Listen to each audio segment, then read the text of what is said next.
crypto in its current state isn't really safe enough to start using in the real world. And more importantly, privacy isn't just a cool feature to have available, it's essential. Because without it, crypto becomes a surveillance tool. And the more we use it in everyday life, the more exposed we become. This is the problem that privacy-focused projects are trying to solve. When Satoshi Nakamoto created Bitcoin, the promise was simple: financial freedom. Money that was free from government control, free from censorship, and put the power back in the people's hands. For a long time, we felt safe. We felt anonymous. Sending crypto felt like digital cash because wallet addresses looked like gibberish. Since no one could memorize them, we assumed they couldn't be linked to us as individuals. But as time went on, the ecosystem changed. Apps started requiring KYC. Shops, malls, and restaurants started accepting crypto payments. This created a critical vulnerability. The moment you pay a merchant or withdraw from a centralized exchange, a face is put to the owner of that wallet address. We have to remember how this technology actually works. The blockchain is a public ledger. Everyone is invited to review everything that is going and be part of the network that operates it. That's, the vision of Bitcoin and of Ethereum. It's like, the more people are operating this and reviewing it and seeing every transaction, the more safe and secure and free and censorship resistant is the system. Anyone can see every transaction on the chain.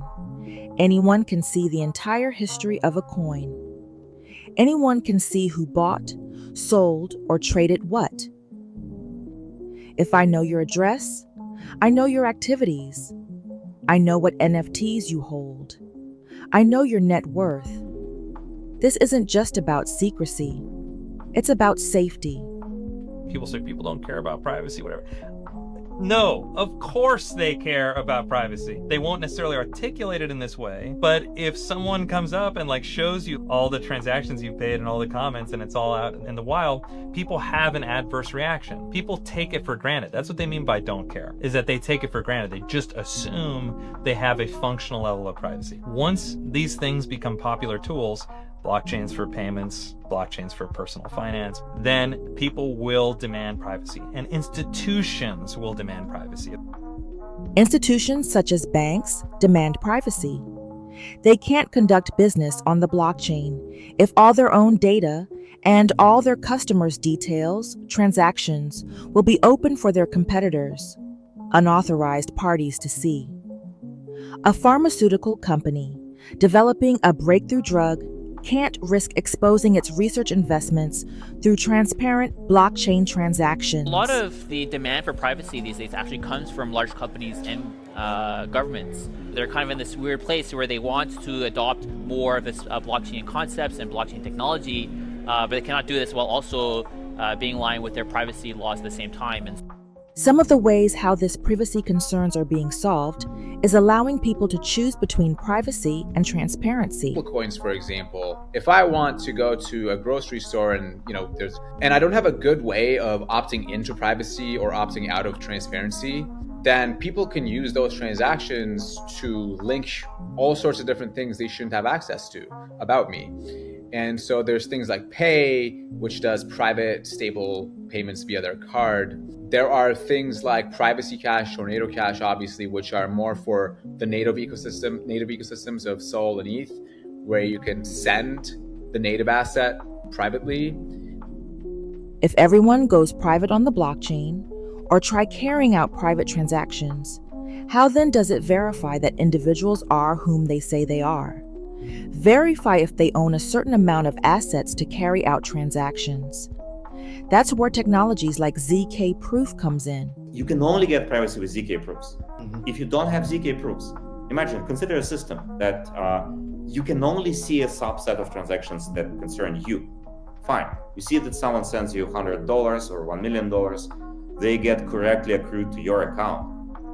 You can verify that, but how do you know that they had the right to own this $1 million in the first place? That they did not mint it out of thin air, forge, inflating supply for the tokens, making them valueless.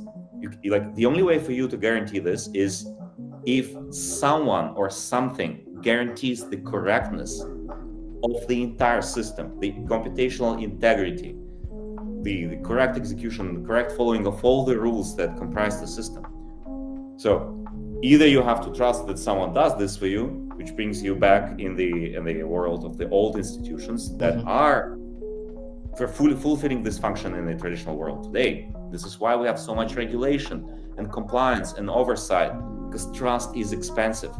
If you replace all of that with cryptography, with ZK proofs, with cryptographic verification that does not depend on humans, you don't trust humans anymore, you don't trust validators, you trust math, which guarantees the entire system is correct, then you can do selective disclosure and only show each participant their part of the system.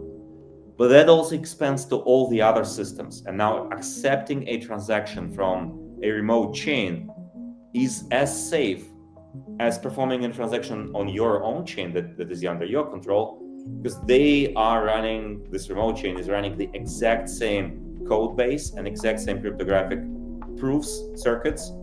So you can trust them as Modern crypto privacy, like Zcash, allow users to generate view key, which they can give to the likes of auditors, taxman, to prove they paid for their dues without showing their spending habits to the whole world. The way that we design it, we want to preserve trade privacy while providing trade verifiability. So you can verify a trade, but other people can't see exactly what that position is. What this means is, when performing a transaction, individuals get to have their wallet address, receiver wallet addresses, and the amount sent hidden. And then with ZK proof, these transactions can be verified knowing only what is needed. Privacy is that they only know things about me that I would like them to know about me.